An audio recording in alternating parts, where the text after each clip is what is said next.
다시 가겠습니다. 자, 고체지구 직권의 변동에서 판구조론. 판구조론의 정립 과정인데, 지구 표면은 여러 개 판으로 구성되어 있고, 이 판들은 끊임없이 움직이는데 서로 다른 방향, 다른 속력으로 움직여. 그러다 보니까 서로 부딪히는 경우도 있고, 서로 찢어지는 경우도 있고, 서로 어긋나는 경우도 있고. 이게 여러분들이 알고 있는 바로 판의 경계지. 그래서 이 판의 경계에서 다양한 지각 변동들이 발생을 한다. 대표적인 지각 변동에는 뭐 화산활동이나 또는 지진이나 단층이나 뭐 조산운동이나 이런 것들이 있습니다. 근데 판구조론이라는 하나의 이론으로 자리 잡기 전에는 끊임없이 다양한 가설들이 존재했었고 좀 더 발전해 왔었어. 그래서 이 발전 과정을 보게 되면 제일 처음에 대륙 이동설이지. 좀 전에 얼굴 봤던 그 사람이 바로 이 대륙 이동설을 주장했던 베게너라는 사람이에요. 대륙 이동설 다음에 다시 또 나왔던 이론이 뭐냐면 멘틀 대류설. 자, 그리고 멘틀 대류설 다음에 해저 확장설. 자, 그 다음에 바로 판구조론. 판구조론이라는 것은 하나의 이론이야, 이론. 이렇게 이론으로 모두가 인정하고 합리적인 합당한 하나의 이론으로 자리 잡기 위해서는 다양한 가설들이 존재했다는 거지. 여기서 나는 이동설, 대류설, 확장설 다 가설이었어. 그래서 이것들이 발전돼서 하나의 판구조론, 하나의 이론으로 자리 잡게 됐던 거지. 다시 말하자면 이건 계속 여러분 필기를 하시는 겁니다. 이거대로. 자, 그러면 제일 처음에 대륙 이동설에 대해서 한번 볼 건데, 대륙 이동설. 자, 베게너가 대륙 이동설을 그냥 주장한 것이 아니라 여러 가지 증거들을 제시하면서 함께 이야기했었지. 그래서 이 대륙 이동설이 뭔지를 간단하게 제시를 좀 하고 그의 증거 그리고 한계 뭔지를 한번 보겠습니다. 대륙 이동설은 말 그대로 대륙이 이동했다는 건데 이 사람이 이야기했던 게 뭐냐면 판게아라는 게 있어. 판게아란 말은 원래 고대어로서 판이란 말은 모든, 게아란 말은 땅이야. 그래서 모든 땅, 판게아는 지금 우리 대륙들을 보게 되면 다 산발적으로 퍼져 있지만 이것들이 뭉쳐가지고 거대한 하나의 대륙 이룬 게 바로 판게아야. 그래서 이걸 우리가 초대륙이란 말을 쓰지. 근데 이게 지구의 지각이 만들어지고 그 뒤에 이 대륙들이 계속 끊임없이 움직였는데 마음대로 막 움직이다 보면 이것들이 합쳐질 때도 있을 것이고 분리될 때도 있을 것이고 계속 분리가 돼서 지금 현재의 상태를 이루고 있는 거지. 그래서 과거에 보게 되면 과거의 판게아는 이렇게 붙어 있는 상태였지. 붙어 있었는데 또 일정 시간이 지나면 계속 또 분리가 되는 거지. 분리가 돼서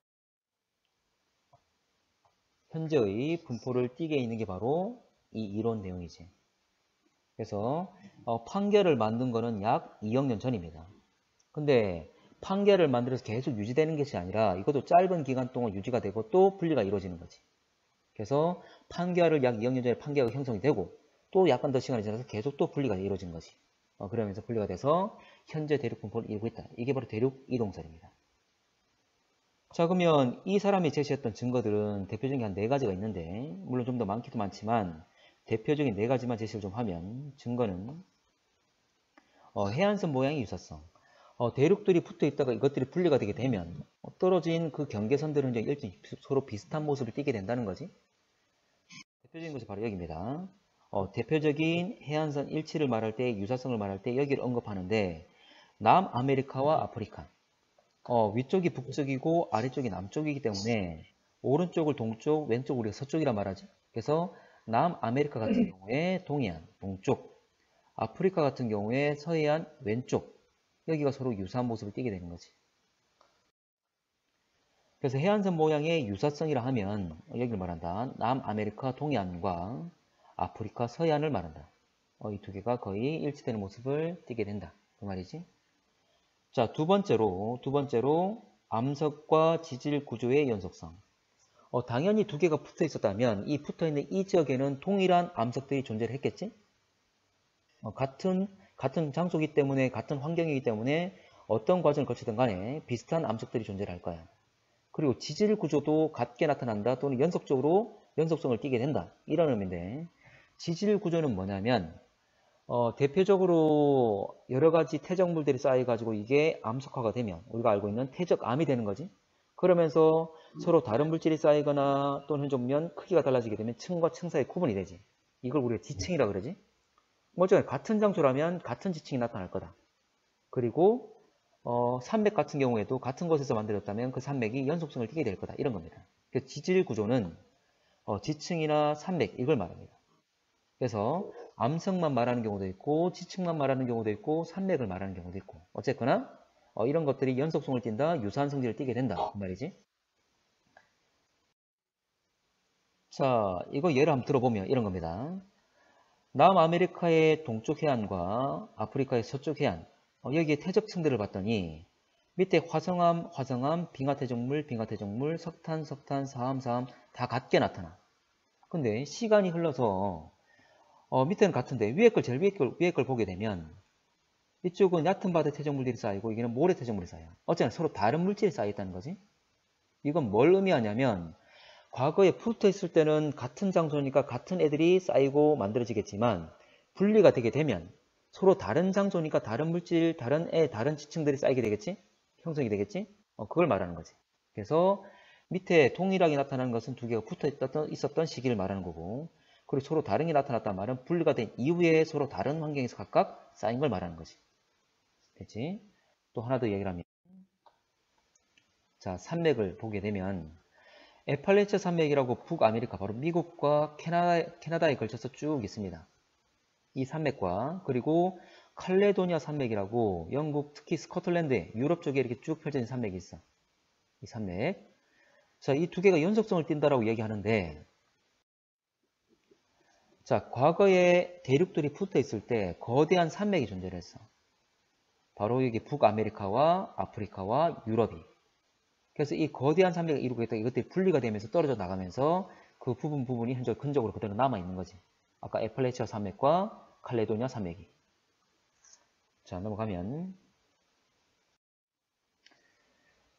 자, 그러면 암석과 지질 구조의 연속성 했을 때 대표 예를 드는 게 바로 에팔레치아 산맥과 칼레도니아 산맥. 이걸 대표 예를 많이 듭니다.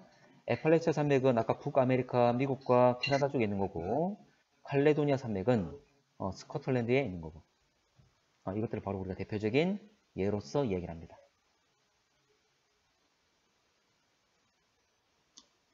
자, 아까도 말했지만 암석이나 지질 구조 내에서도 지층과 산맥 이걸 다 뭉뚱그려서 묶어서 이야기하는 것이 아니라 각각을 이야기하는 경우도 있어. 암석들이 유사하다, 연속적으로 나타난다. 지층들이 유사하게 쌓였다, 연속적으로 나타난다. 이렇게 어쨌거나 따로따로 물었을 때도 같은 맥락이라는 걸 이해를 좀 하셔야 됩니다. 자, 넘어갈게. 자, 우진이 지금 들어왔는데 우진이도 지금 필기를 하셔야 됩니다. 자, 세 번째 증거. 화석 분포의 연속성. 같은 환경이라면 같은 생물이 살았을 거고 같은 화석이 쌓였겠지? 그걸 말하는 겁니다. 그래서 여기 한번 보게 되면 그 대표적인 화석들이 이런 것들이 있습니다. 메소사우루스, 리스토로사우루스, 그리고 글로섭테리스. 앞에 있는 메소사우루스와 리스토로사우루스는 동물을 말하고 글로섭테리스는 식물입니다.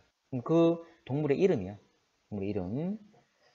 자, 이런 것들이 여러분들 굳이 좀 알아두면 좋긴 좋은데 이런 이름들이 나왔을 때 이거는 대륙 이동설에서 대륙 이동의 증거로 제시하는 화석들이다, 생물들이다. 그 정도 파악해내시면 돼. 그리고 잘 나오는 게 바로 메소사우루스가 잘 나와. 그래서 메소사우루스 정도는 이름을 좀 알고 있으면 좋겠지. 자, 그러면 그림을 한번 보면, 자료를 한번 보면, 자, 이 자료 보게 되면 얘가 뭐냐면 리스토로사우루스입니다. 이 리스토로사우루스가 존재하는 곳을 보게 되면 아프리카뿐만 아니라 저기 중동 지역이나 호주나 남극이나 이렇게 넓은 현재 서로 다른 대륙들에 분포를 한다는 거지. 근데 극단적으로 예를 들어서 이 리스토로사우루스는 육상 동물이야. 헤엄을 칠 수가 없어. 근데 호주와 남극 사이 이 거리가 얼마쯤 되냐면 거의 8,000km입니다. 얘가 수영해서 갈 수는 없잖아. 그러면 그 말은 뭐냐면 이것들이 만약 번식을 위해서 수영해서 갔었다면 이해가 되겠지만 이 긴 거리를, 아주 먼 거리를 갈 수는 없었겠지? 그 말은 같은 생물 종류의 화석이 나타났단 말은 과거에 이놈들은 다 붙어 있었다 그 말이 되는 거지. 메소사우루스도 마찬가지지. 아프리카에도 있지만 남아메리카도 있습니다. 자, 그리고 자, 여기 보게 되면 대륙들이 뭉쳐졌을 때, 합쳐졌을 때 원래 붙어있던 시기에 이놈들이 나타나는 각 생물들이 번성하고 있는 그 영역을 표시한 거야. 그럼 어떤 지역에서 발생했다가 쭉쭉쭉 번성해서 퍼져나가겠지? 어떤 곳이 생겼다 계속 번성해서 퍼져나갈 겁니다. 그러면 중간중간에 끊기는 곳이 있으면 안 된다는 거지. 계속 이놈들은 어떻게나 번져갈 거니까. 그래서 이들이 분포하는 곳을 다 연결해 보니까 대륙들을 뭉쳤을 때 이렇게 연속적으로 나타난다. 그 말은 각 대륙에 이런 동물들의 화석, 생물들의 화석이 나타난다는 것은 과거에 붙어있었는데 대륙이 분리됐음을 의미한다는 거지. 자, 이렇게 해서 볼 수가 있습니다. 자, 그리고 증거의 마지막 내용. 자, 빙하의 분포와 이동 방향. 참고로 빙하 예를 들면 인도 지역에도 인도는 지금 적도에 가깝잖아. 인도 지역 보게 되면 실제 적도에 가까운데 불구하고 빙하의 흔적이 존재해. 근데 지금 빙하를 보게 되면 거의 양쪽 극지방 주변에 다 존재를 하고 있지. 근데 과거 보게 되면 아주 강한 아주 강력한 빙하기라 하더라도 빙하 영역이 좀 더 넓어질 뿐이지 적도 지역까지 오는 경우는 없어. 실제로 우리 빙하기라는 것은 지금의 평균 기온보다 한 2도에서 7도가량 낮은 시기거든. 한 2도에서 7도가량. 그러면 아무리 강한 빙하기라 하더라도 지구 전체가 꽁꽁 어는 그런 경우는 없다는 거지. 여러분 투모로우 영화 본 적 있는지 모르겠지만 갑자기 빙하기가 생기면서 미국에서 뉴욕에서 막 탈출하는 그런 모습 보이잖아? 본 적 있습니까? 근데 그 제일 마지막 장면 보게 되면 이들이 살기 위해서 계속 이동하는데 나중에 마지막 장면에 멕시코 경계를 넘어서는 그 모습이 나와. 근데 멕시코 경계선을 넘기 위해서 막 기다리 줄 서 있는 그때 보게 되면 거기에 빙하가 전혀 없거든. 다시 말하지만 아무리 강력한 빙하기라 하더라도 빙하 전체가 지구 전체 빙하로 덮는 경우는 없다. 그러면 적도 지역에 있는 적도 가까이 있는 인도 지역에 만약 빙하의 흔적이 있었다면 과거에 추워서 생긴 게 아니라 그 말은 원래는 극지방에 있던 게 이렇게 이동되어 왔다는 거지. 그런 걸 의미한다는 거지. 자, 보게 되면 여기 마찬가지야. 자, 원래는 다 붙어 있을 때 남극 부근에 막 빙하들이 같이 만들었어. 여기 남아메리카, 아프리카, 인도 있는 거지. 근데 이들이 분리가 되면서 빙하의 흔적을 가지고 쭉 이동해버린 거지. 이렇게. 그리고 빙하들이 이동할 때 이놈들이 이동하면서 그 막 여러 지역들을 접하는 지역들 막 긁어버리지. 긁으면서 그 긁힌 흔적 가지고 이동 방향을 산출할 수가 있어. 그렇게 해서 지금 보게 되면 이렇게 퍼져 갔음을 이동했음을 알 수가 있는 거지. 자, 하나 더. 자, 그래서 빙하의 분포와 이동 방향. 자, 이거는 실제로 현재 한 곳에서 아까 남극 부근에서 막 흩어져 나갔던 거지. 그래서 극 부근에서 현재 보면 저위도 부근으로 흩어져 나갔다. 그리고 이놈들 이동 방향 자체는 우리가 여러 가지 암석들이 긁힌 흔적 가지고 빙하들이 이동하면서 긁었던 그 흔적 가지고 확인이 가능하더라. 됐습니다.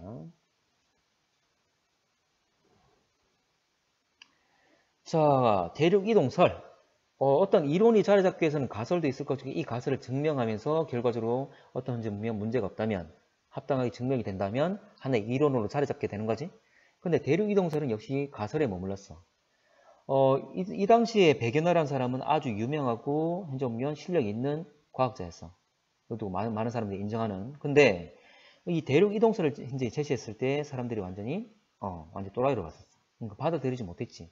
가장 결정적인 게 뭐였냐면 이런 그럴듯한 증거들이 있었지만 바로 대륙 이동의 원동력을 왜 이 대륙들이 어떤 힘이 이 대륙들을 움직이는지 설명하지 못했기 때문이야. 그래서 대륙 이동 원동력을 설명하지 못했기 때문에 한계가 있었다라고 얘기를 합니다. 근데 백연어가 대륙 이동의 원동력들을 아예 제시하지 않은 게 아니야. 제시했지만 그 힘이 아주 부족하다는 거지. 그래서 이 백연어가 제시했던 게 뭐냐면 지구는 끊임없이 자전하고 있잖아. 자전이라는 회전을 하게 되면 원심력, 멀원자 중심으로부터 멀어지려고 하는 힘이지. 회전 운동을 하고 있을 때 내가 딱 놔버리면 밖으로 튕겨 나가잖아. 이게 바로 원심력이지.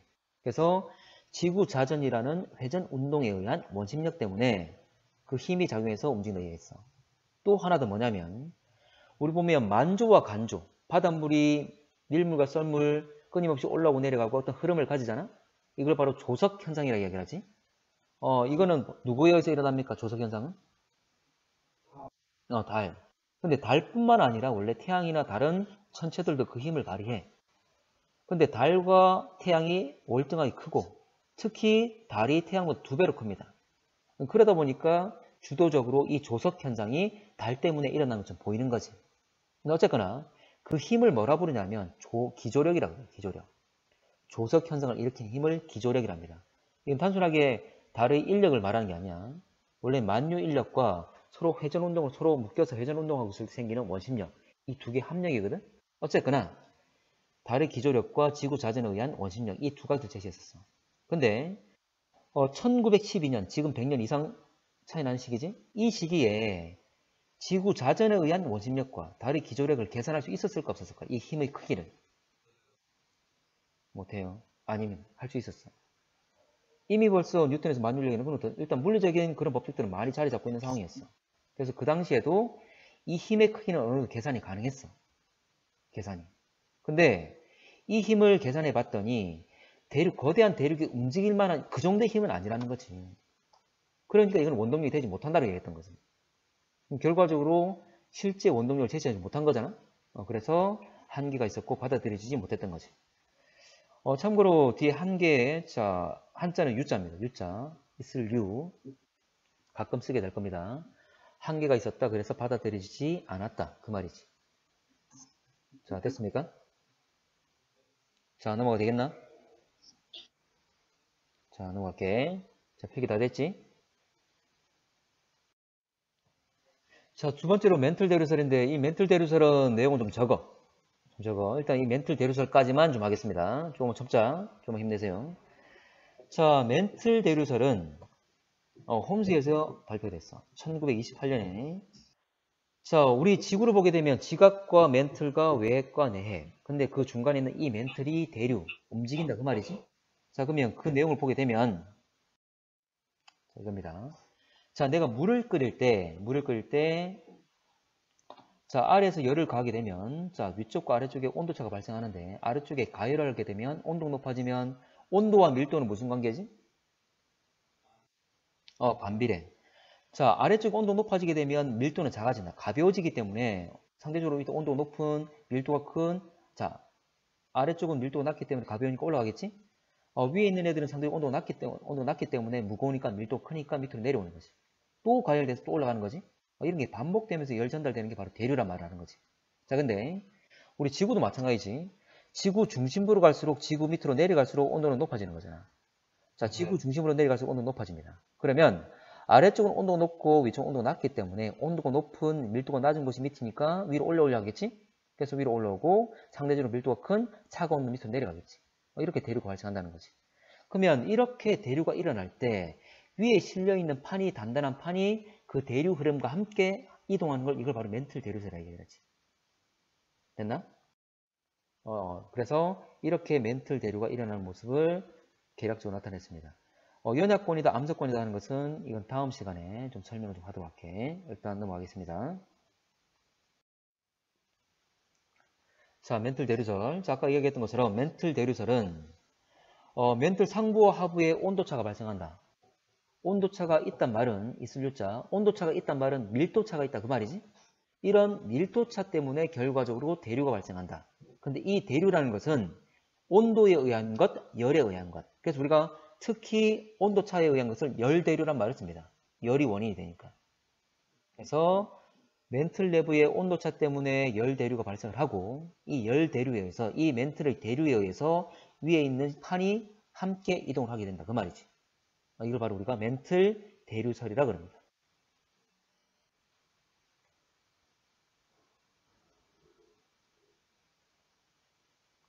됐지?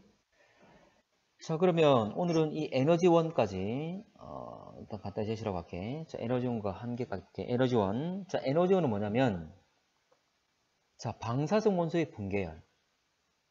우리 보면 우리가 알고 있는 뭐 우라늄이나 토륨이나 플루토늄 이런 거 있지? 다 그걸 방사성 원소로 하지.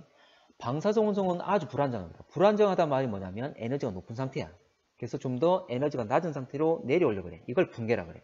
그래서 우라늄이 붕괴하게 되면 나후로 바뀌면서 이 에너지 차이만큼을 내놓게 되는 거지.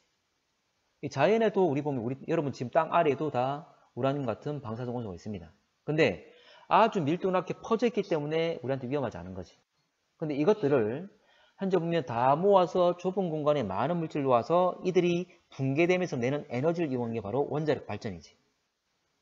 어쨌거나 자연상에 다 방사성 원소가 다 존재한다. 그래서 이들이 붕괴되면서 많은 에너지를 내게 된다. 자, 또 하나가 지구 생성 당시의 열 또는 같은 말로 지구 중심부의 열이라고 합니다.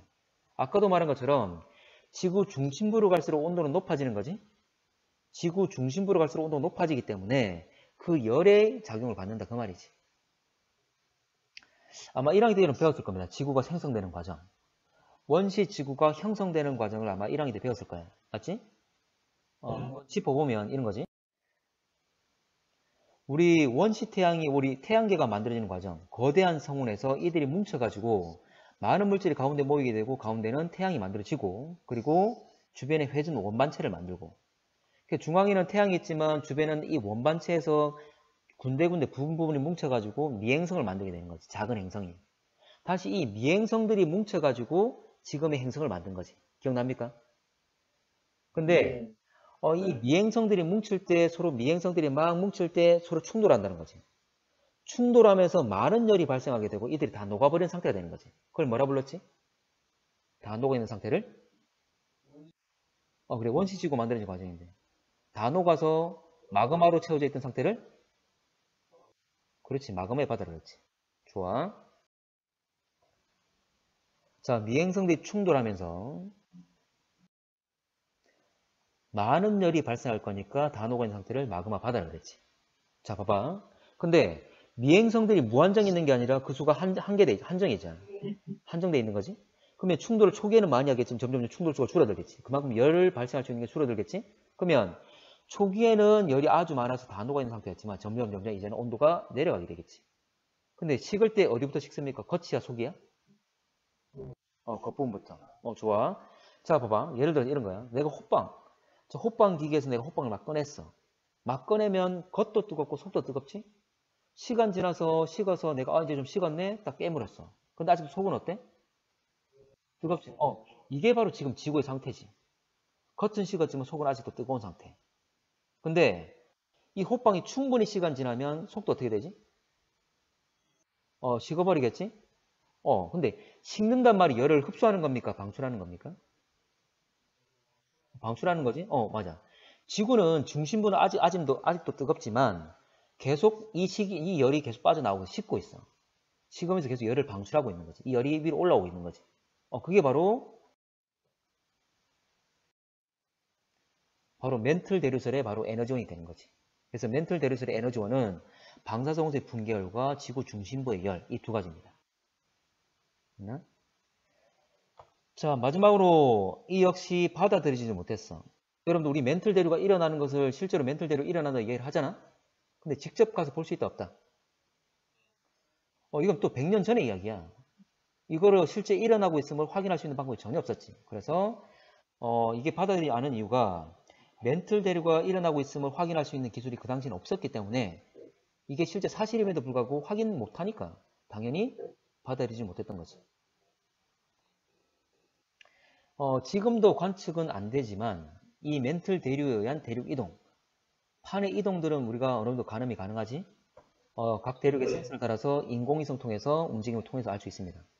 뭐 1년에 몇 cm씩, 뭐 많게는 10cm씩 움직여. 그래서 그걸 통해서 우리가 확인 가능하고 알아낼 수 있었던 거지.